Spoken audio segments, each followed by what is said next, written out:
الرحمن الرحیم۔ حق تعالیٰ کا اصول ہے دنیا کی کوئی بھی چیز جس مقصد کے لیے اور جس فائدے کے لیے بنائی گئی ہے، جب تک وہ اپنا فائدہ دیتی رہے گی، انسانیت کے لیے، دنیا کے لیے مفید ہوگی، تو اس کی حفاظت کے اسباب بھی پیدا ہوتے رہیں گے۔ لیکن جس دن سے اس نے اپنی افادیت کھو دی، وہ موذی بننا شروع ہو جائے، نقصان دینا شروع کرے، تو اس کا زوال بھی طے ہے۔ فَأَمَّا الزَّبَدُ فَيَذْهَبُ جُفَاءً وَأَمَّا مَا يَنْفَعُ النَّاسَ فَيَمْكُثُ فِي الْأَرْضِ۔ سورہ رعد آیت نمبر 17۔ قرآن کریم نے رب کا ایک اصول بتلا دیا کہ فَأَمَّا الزَّبَدُ، جھاگ دودھ سے نکلتا ہوا، صابن سے، دیگر چیزوں سے، چونکہ غیر مفید چیز ہے، اس بنا پہ فَيَذْهَبُ جُفَاءً، ہوا کا جھونکا، سوکھ جانا ہی اس کے زوال کے لیے کافی ہوا کرتا ہے۔ یہی معاملہ ہر اس قوم، ہر اس جماعت، ہر اس ملک، بلکہ ہر اس حکومت کا بھی ہونا ہے جو انسانیت کے لیے نقصان دہ ہو، جو دنیا کے لیے ضرر رسا بن جائے، تو کبھی حالات کے جھونکے اسے مٹا دیں گے، تو کبھی کوئی وجہ تو کبھی کوئی وجہ، لیکن اس کا زوال ہے طے۔ وَأَمَّا مَا يَنْفَعُ النَّاسَ فَيَمْكُثُ فِي الْأَرْضِ، اور جو لوگوں کے لیے مفید ہوں، جو انسانیت کے لیے فائدے مند ہوں، فَيَمْكُثُ فِي الْأَرْضِ، تو ان کی حفاظت کے، ان کے وجود کے اسباب رب کی طرف سے پیدا ہوتے رہیں گے۔ درخت کو لیا جائے کہ وہ انسانیت کے لیے، وہ جانداروں کے لیے ایک مفید چیز، بلکہ ایک نقصان دہ چیز کو اپنے اندر جذب کر کے ایک مفید چیز کا اخراج کرتے رہتے ہیں، آکسیجن کا، جس بنا پہ رب نے ہر دور کے اندر مختلف ذہنیت اور مختلف سوچوں کے اعتبار سے اس کے اسباب بھی مختلف پیدا کرتے رہے۔ کبھی تو جنت کے اندر نعم البدل کا وعدہ دلا کر کے، چنانچہ حدیث ہے، ما من مسلم غرس غرسا فاکل منہ انسان او دابہ الا کان لہ صدقہ، بخاری، کہ جو بھی مسلمان کوئی درخت، کوئی پودا لگائے جس سے کسی انسان کو، کسی جاندار کو فائدہ ہو، چوپائے کو فائدہ ہو، تو اس کے لیے صدقے کا ثواب۔ تو کبھی ثواب کی لالچ دلا کر کے، لیکن جب انسان نے ثواب پر سے اپنا اعتماد اٹھا دیا، تو پھر سائنسی انکشافات، سائنسدانوں کے یہاں درخت کے طبی فوائد،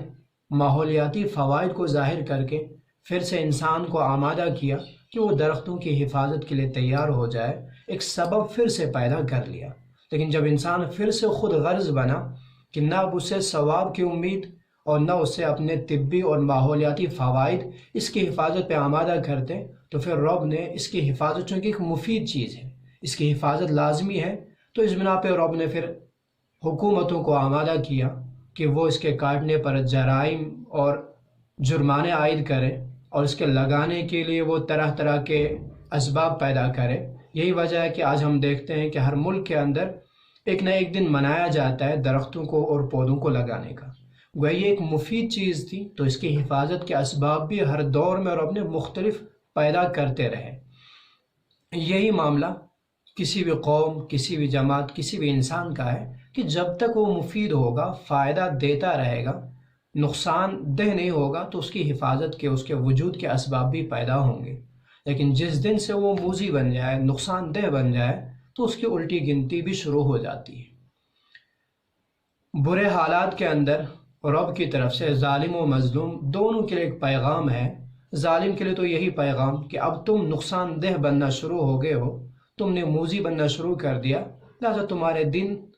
ختم ہونے شروع ہو گئے۔ تو وہی مظلوم کے لیے جہاں اس میں تسلی ہے کہ ظلم کے دن اب ختم ہونے ہیں،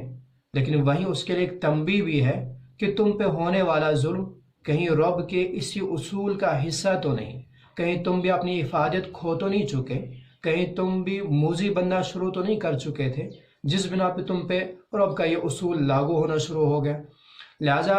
مظلوم کے لیے جہاں اس میں تسلی ہوتی ہے، وہی تنبیہ بھی ہے کہ اپنے ظلم کی وجہ خود بھی تلاش کریں کہ یہ کہیں اسی اصول کا حصہ تو نہیں۔ قرآن کریم نے رب ذوالجلال کا قوموں کو برباد اور تباہ کرنے کا جو بھی اصول رہا ہے، تو فرمایا لا تبدیل لسنت اللہ، سورہ فتح، کہ رب نے جو اصول رکھا ہے، جو طریقہ رکھا ہے، اس میں کبھی تبدیلی نہیں ہونی ہے۔ لہذا جب تک مفید ہوں گے، فائدے مند ہوں گے، انسان فائدہ پہنچاتا رہے گا، اس کی حفاظت بھی یقینی ہے۔ لیکن جس دن سے وہ موذی بن جائے، نقصان دہ بن جائے، تو اس کے حالات تباہ ہونے